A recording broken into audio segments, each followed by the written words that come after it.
millionaires used to be the super rare mythical thing in the zeitgeist. But being a millionaire is literally average now. The average American household net worth hit 1.06 million. That's about 22 million millionaire households, or 1 in 6 households. How exactly did the US get so many millionaires? Well, the Gilded Age is the first time there was a major leap in the millionaire class. We went from 50 households, just 50, to 4,000. We had booms in the 1910s and the 20s until that was cut short, and we took a long economic nap. And that nap lasted until pretty much the 1980s. That's when the millionaire train got rolling again, thanks to tax cuts and a booming stock market. But the 3-year period from 2019 to 2022 saw one of the largest increases in mean net worth. The Federal Reserve reported elevated levels of pandemic-era savings, and a record number of households claiming that they'd earn a higher than usual income. The median net housing value also jumped from $139,000 to $201,000. And stock prices soared to boot. So this is where you might be thinking, okay, isn't this kind of all just inflation? Yes and no, it's not just inflation.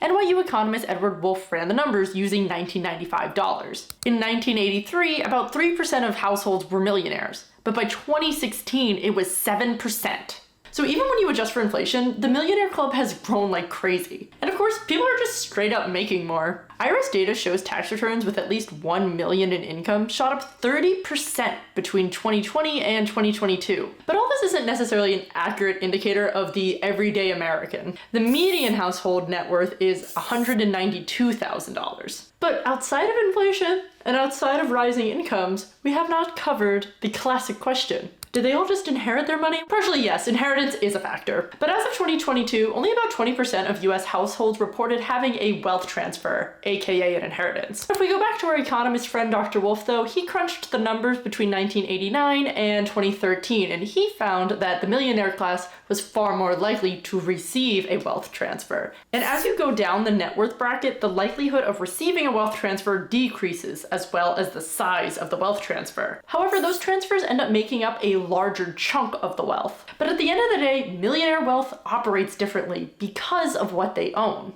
Millionaires tend to have a diverse portfolio. Assets can grow, generate income, or be liquidated. And assets like those make up about 40% of a millionaire household's net worth. Non-millionaire households, on the other hand, have most of their wealth, about 65%, tied up in their house, which is not exactly liquid and risky if housing prices drop. So even though a lot of people join the Millionaire Club, in these last few years alone, a lot of Americans don't feel richer. That's what's so ironic. Everyone still wants to be a millionaire. It just doesn't mean what it used to.